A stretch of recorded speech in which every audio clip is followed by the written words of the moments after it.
A magic trick is a remarkable act performed ostensibly using magical methods but actually using trickery or illusion, usually for entertainment purposes. Magicians create illusions by deliberate deceit, thus there is nothing mystical or otherworldly about magic tricks.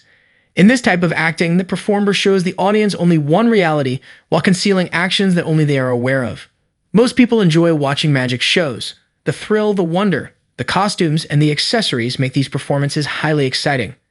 The fact that a magician must be an expert at sleight of hand and be a master of illusion, both of which call for a certain level of talent, cannot be ignored or denied. Hello everyone and welcome to a brand new video on the channel. Today we are going to talk about the top 10 dangerous magic tricks. Before we get started with the video, don't forget to smash the like button, share the video, and subscribe to the channel. Now let's get started. Number 10. Eating razor blades.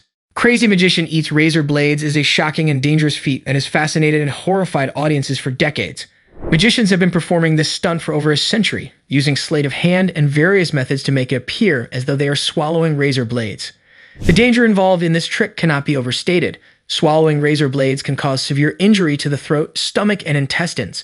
It can even be fatal in some cases. Despite the risks, some magicians continue to perform this dangerous stunt as a testament to their skills and fearlessness. However, it's important to remember that these stunts are often just illusions, and the magician has likely taken steps to protect themselves from harm. Number 9. The Sword Cabinet. The Sword Cabinet, another outstanding magic classic, is presented here. The helper enters a little box and climbs inside before it is closed.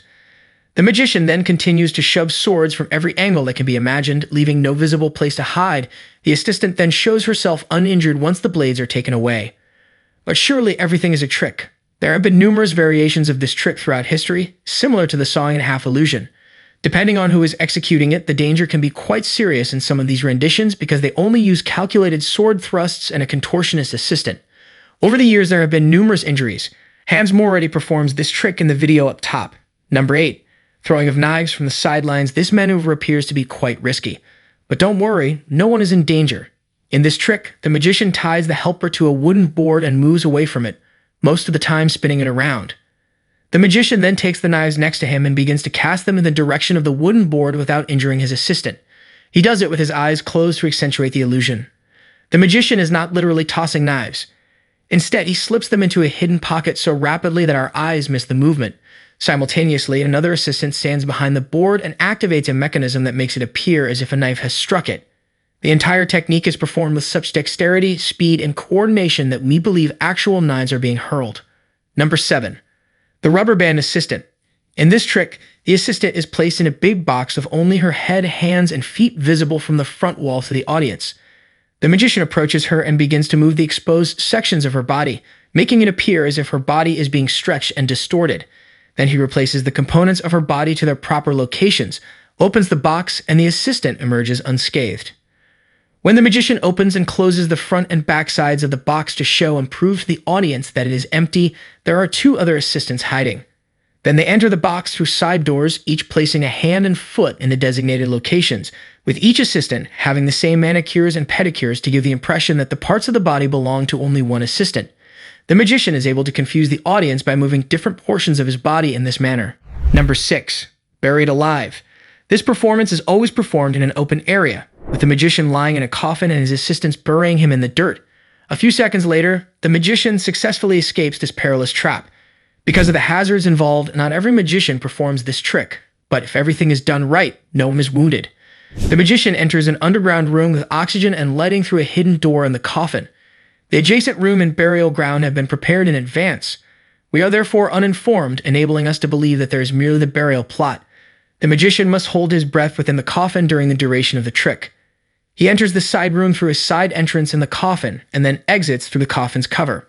He then steps out of the hidden area to the softly covered grave and rises above the ground by lifting a few shelves. Number 5. Needle through the arm. At first sight, one could assume that the magician is intentionally hurting himself to enhance the show.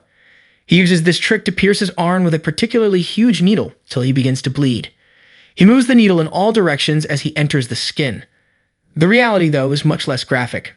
The magician's arm isn't even slightly penetrated by the needle. This trick has two components. Before the show, the trick's first phase takes place. The magician applies a thick layer of rubber cement to his arm. He puts up a fight when piercing his skin, making it appear challenging when all he is doing is rubbing it against his skin. The magician then pinches his skin shut around the needle when it appears that he has penetrated all the way through the subject's arm, allowing the rubber cement to serve as glue. The second part is the blood. The needle is actually hollow and the ball at the tip of it is rubber. Before the show, he uses the needle and rubber ball as a turkey baster and sucks fake blood into it. After piecing his arm, he presses the ball to release a tiny drop of fake blood, making for quite the gruesome illusion. Number 4. Sword swallowing. This trick is well known to most people, and some people perform it under other names than magicians. Because they actually have to swallow the sword without harming their mouth, esophagus, or abdomen, sword swallowers must be incredibly skilled and careful. A swallowing is not carried out normally like eating. In fact, there are no natural instincts in this place. In order to avoid harming the internal organs, a specific swallowing motion must be used when swallowing the sword. To accomplish this, magicians must maintain a straight pharynx and gullet, which unconsciously relaxes the pharynx, closes the upper esophagus, and permits the sword to slide directly into the esophagus with the aid of saliva. Do not attempt this at home, please. Number 3. Smoke from fingers.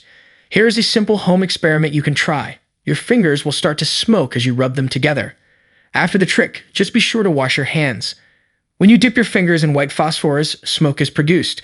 This flammable material is present in a typical matchbox.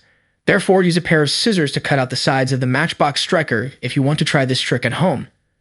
The cardboard pieces should then be put in a small bowl, folded in half and burned.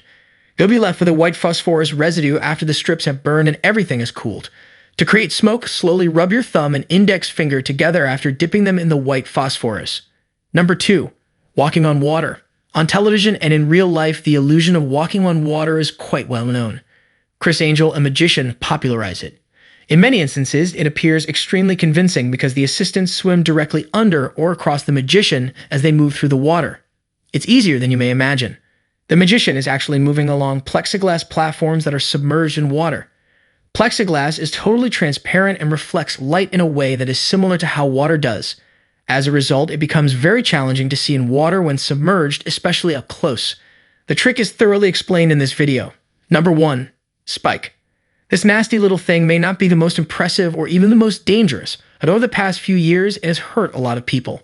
The magician hides a pea under one of the 3 shells before mixing them up, and you have to figure out which shell contains the pea. It's a variation on the classic game of 3 shells. With a large spike in place of the pea and styrofoam cups in place of the shells, contemporary magicians have given this time-honored trick a perilous new twist. The spectator is allowed to cover all of the wooden blocks with the cups by the magician while he is blindfolded or out of the room. He then approaches the 3 cups and slams his hand on 2 of them right away, leaving the cup with the spike underneath unharmed. Sounds incredible? What transpires when a spectator is involved is as follows. That's a wrap on the video. I hope you liked it. If you did, let me know by giving it a thumb up and do not forget to subscribe. Thanks for watching. See you next time.